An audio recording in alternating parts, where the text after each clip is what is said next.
আসসালামু আলাইকুম, কেমন আছেন সবাই?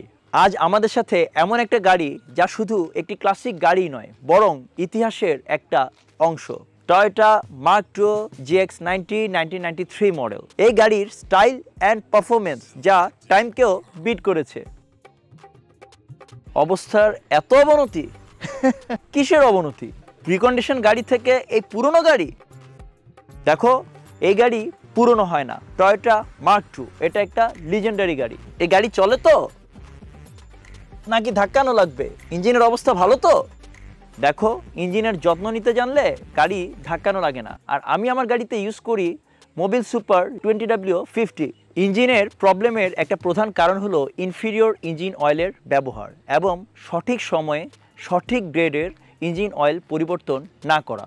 ইঞ্জিনের অপটিমাম পারফরমেন্সের জন্য আপনার অবশ্যই গাড়ি প্রস্তুতকারী প্রতিষ্ঠানের নির্ধারিত অরিজিনাল যে ইঞ্জিন অয়েল গ্রেড আছে সেটা মেনটেন করে আপনি ইঞ্জিন অয়েলটা ইউজ করবেন। যদিও খারাপ মানের ইঞ্জিন অয়েলের ইফেক্টটা আপনি ইনস্ট্যান্টলি বুঝতে পারবেন না, তবে এটা ওভার দ্য টাইম আপনার ইঞ্জিনের যে মেনটেন্যান্স এটার খরচটাকে অনেক দূর বাড়িয়ে দিতে পারে। ইঞ্জিনের বেস্ট পারফরমেন্স এবং লংজিটিভিটি এনশিওর করার জন্য আপনাদের অবশ্যই ভালো মানের ইঞ্জিন অয়েল ব্যবহার করতেই হবে।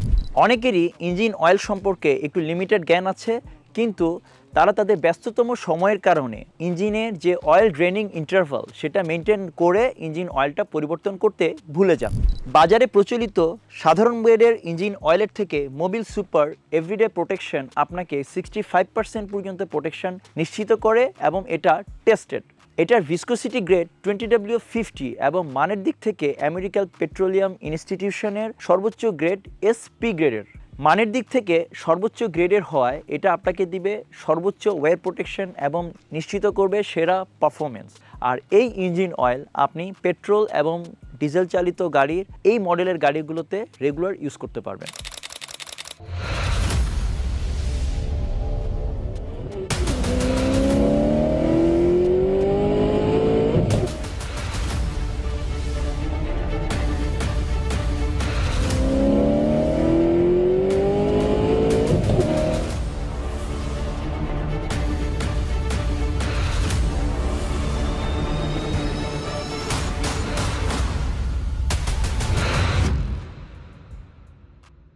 ড্যাশবোর্ড থেকে আমি জাবেদ হাসান আছি আপনাদের সাথে।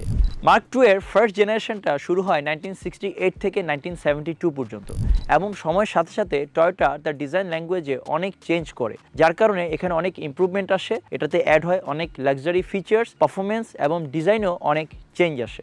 1980 সালের পর থেকে মার্ক টু ওয়ার্ল্ড ওয়াইড খুব জনপ্রিয় হয়ে ওঠে এবং যারা একটু স্পোর্টস এনথুজিয়াস্ট তাদের কাছে এই গাড়িটি অনেক বেশি জনপ্রিয়তা পায়। প্রতি 4 বছর পর পর মার্ক টুর জেনারেশন চেঞ্জ হয়েছে। এভাবে 7 জেনারেশনের গাড়িগুলো 1992-তে এসে GX90, 1996-এ এসে GX100 এবং 2000-এ এসে 9 জেনারেশনের GX110 গাড়িটি চলছে। মার্ক টুতে ইউজ করা হয়েছে একটি 2000 সিসির 6 cylinder dual overhead cab shaft সহ ইজিল। এর ফুয়েল ইঞ্জেকশন টাইপটা হচ্ছে EFI বা ইলেকট্রনিক ফুয়েল ইঞ্জেকশন। এর ইঞ্জিনের হর্স পাওয়ার 135 হর্স পাওয়ার এবং ইঞ্জিনের টাইপটা হচ্ছে 1GFE টাইপ ইঞ্জিন। এত পুরনো একটা গাড়ি হওয়া সত্ত্বেও যে সামনের যে ইঞ্জিনের বনেটটা দেখেন, এখানে ওরা ইউজ করেছে হাইড্রোলিক বার। সাধারণ গাড়ি আমরা যেগুলো ইউজ করি সেগুলোর ম্যাক্সিমামই হয় সাধারণত ফ্রন্ট হুইল ড্রাইভ। এই পার্টিকুলার মার্ক টুগুলো ম্যাক্সিমাম ক্ষেত্রেই রিয়ার হুইল ড্রাইভ সহ আসে। রিয়ার হুইল ড্রাইভ হতে এই গাড়িগুলোতে আপনি খুব সুন্দরভাবে স্কিড করতে পারবেন, আপনি টায়ার বার্ল আউট করতে পারবেন এবং কিছু ডোনাট স্টান্টও করতে পারবেন। সামনে থেকে যদি আমি আপনাদেরকে মার্ক টুর লুকগুলো একটু দেখিয়ে দিই, এখানে স্ট্যান্ডার্ড যে হেডলাইট সেটা দেখা যাচ্ছে এবং এর স্ট্যান্ডার্ড হেডলাইটটা এখনকার লেটেস্ট গাড়ির মতো এগুলোতে প্রজেকশন LED হেডলাইট হওয়ার কোনো সুযোগ নাই, কারণ তখন LED টেকনোলজিই ছিল না। ফগলাইটও তখনকার টেকনোলজির সাথে মানানসই যে ফগলাইট সেটি এখানে রয়েছে। এটা হচ্ছে স্ট্যান্ডার্ড হ্যালোজেন ফগলাইট। আর যেহেতু অনেক পুরনো গাড়ি, এগুলোতে পার্কিং সেন্সর থাকার সুযোগ নেই, এই টেকনোলজি তখন ছিল না এবং এগুলো টয়োটা সেফটি সেন্সর থাকার খুব একটা সুযোগ নেই। এই গাড়িটির লেন্থ হয় 4750 মিলিমিটার, উইডথ হয় 1750 মিলিমিটার এবং হাইটটা হয় 1390 মিলিমিটার। গাড়ি বলতে আমরা ছোটোবেলায় সাধারণত যেরকমটা বুঝাতাম, এই গাড়িগুলো কিন্তু এক্স্যাক্টলি সেরকম। It has a classic looks, একটা ভিন্টেজ লুক আছে এই গাড়িগুলোর মধ্যে এবং এগুলো আপনাকে একটা পশ ফিলিং দিবে। মার্ক টুর ফুয়েল ট্যাঙ্কের ক্যাপাসিটি হচ্ছে অ্যারাউন্ড 70 লিটার, তবে এটা ফুয়েল কনজাম্পশন খুবই হাই। এখনকার যে হ্যারিয়ার আছে ওই ধরনের গাড়ির থেকেও এর ফুয়েল কনজাম্পশনটা বেশি, তাই হয়তো অনেকেই এই গাড়িগুলোকে সিএনজি কনভার্সন করে ইউজ করে। এখনকার অনেক আধুনিক গাড়ির মতোই এর পেছনের টেল লাইটটা দেখুন, ওই ফেন্ডার থেকে শুরু করে এই পাশে ফেন্ডার পর্যন্ত পুরোটাই ওরা টেল লাইট দিয়ে ঝুলে দিয়েছে।